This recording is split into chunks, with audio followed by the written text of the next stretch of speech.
Okay, so in our part two here, you have the explanations uh, for the sine functions form an orthogonal basis. So this is the starting mathematical part. The world of functions like functions describing the displacement of vibrating string. The set of sine functions, we have the sine in pi x over n for n equal to 1, equal to 2, or equal to 3, and so on.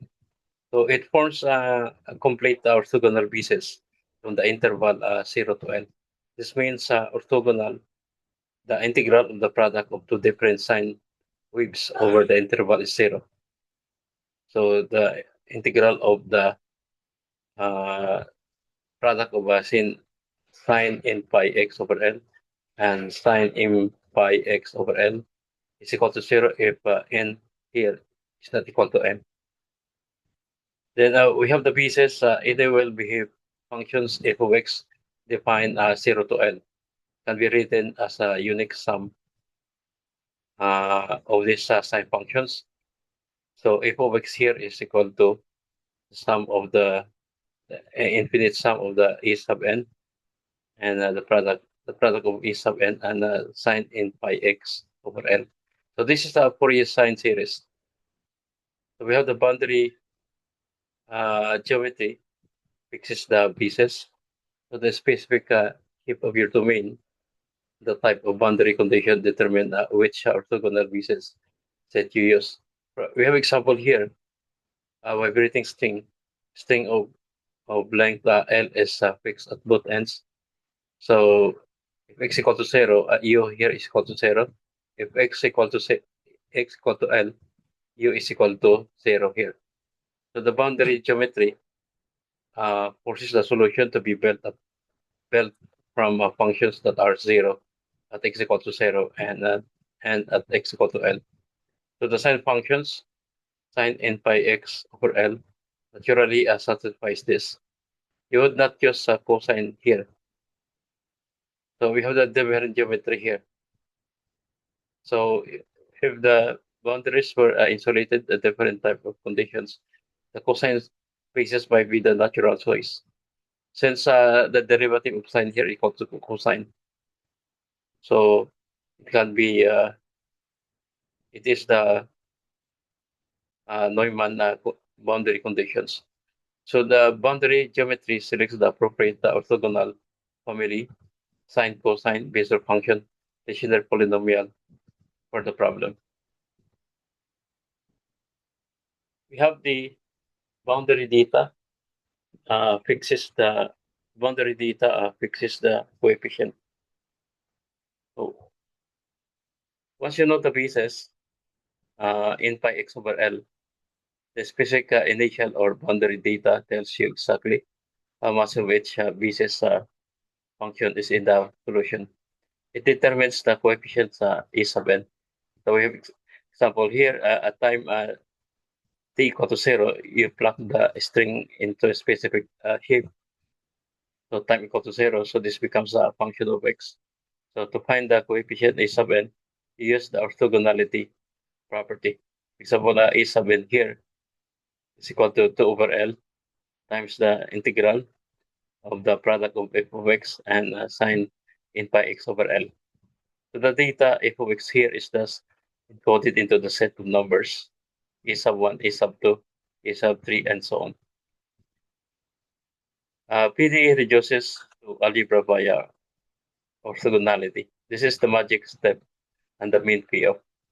So you assume a solution of the form u equal to the product of the infinite product of the p sub n and sine n pi x over L. So this is for the vibrating string.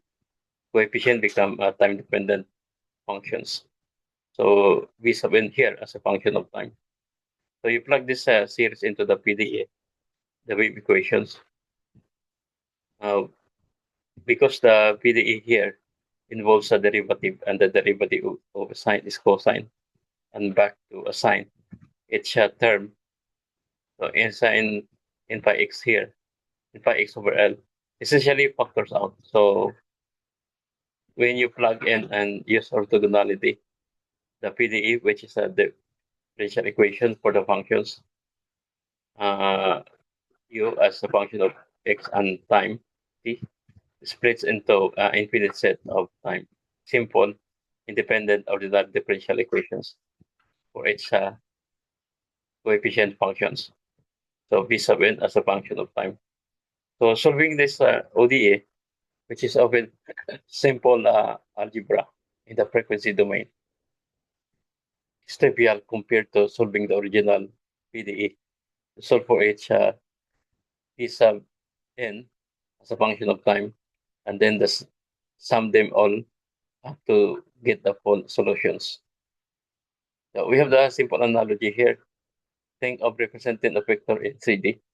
So the orthogonal basis here is the set of unit vectors. The boundary geometry is the fact where we are using Cartesian coordinates in 3D. If we were on a sphere, we would use a different basis. So we have the boundary data. The boundary data is the specific vector you want to represent. For example, v equal to 213. So this data fixes the coefficient 2 for I, 1 for j, and 3 for t. So a complicated vector equation can be broken down into three separate simple algebraic equation, one for each directions. So we have the physical interpretation here in pi x over L. It means mode shift in x. And we have the hyperbolic sign. We have in pi y over L. So it refers to the exponential growth in y. And we have the end here. It refers to the spatial frequency. And we have the E sub n, the strength of each mode. So that's why boundary geometry determines eigenfunctions. The boundary data determines coefficient, and solution is most unstable. So we have the part explanation here. The boundary geometry determines the eigenfunctions. Boundary data determines coefficients. So this is a concise way of describing how solution to PDE, partial differential equation, depend on the problem setup. Let's unpack it. So boundary geometry, eigenfunctions. So in solving a PDE like Laplace equations, Helmholtz equation, or Schrodinger equations, the shape of the domain, the geometry of the boundary, dictates the form of the eigenfunctions. So we have example here on a rectangular domain. Eigenfunctions are sine and cosine functions, separable solutions. On a circular domain, eigenfunctions are abyssal functions here. On a spherical domain, eigenfunctions are spherical harmonics. So the geometry acts like a filter that selects which functions can satisfy the PDE and boundary conditions.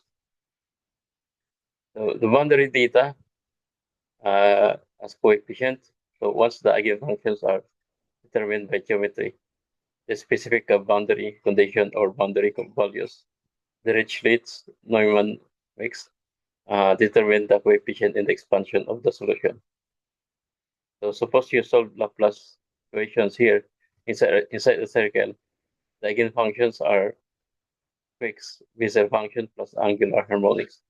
So if the boundary condition is a function of the angle, then the Fourier coefficient of the function of the angle determine the weight of its eigenfunctions in the solution. So geometry fixes the basis, boundary data fixes the weight.